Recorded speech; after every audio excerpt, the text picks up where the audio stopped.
In this video, we're going to have a look at how you can examine your workflow executions. This can help with identifying and debugging challenges that you might have in your workflows.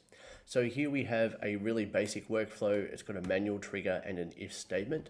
If we execute this workflow right now, we will see that it has an error. And so there's a message down the bottom, problem in node if, and it has a wrong type. So what we can do is go up to the top here where there is three menu options: editor, executions, and evaluations. We click on the middle one, which is executions. And if we wait a moment, it will load up the workflow. Down the left-hand side, you can see that we received an error at that particular time and date. And here we can see the two nodes, and the red one is the one with the issue. Now it's saying that there is a wrong type called value, is a string, but was expecting a number.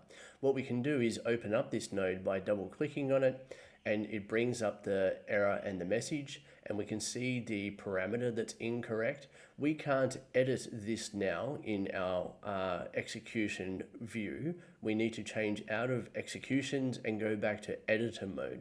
Once we're in editor mode, we can reopen the node, we can change it to what it needs to be. So we remove value and we can drag and drop the parameter that it's supposed to be querying, and then we can save this and we can close that out, and we can rerun our workflow and see that we got green all the way through. If we go back into our executions at the top, then our latest execution has succeeded, and we can see that the node for the if node is green, and that means that our latest execution has been successful.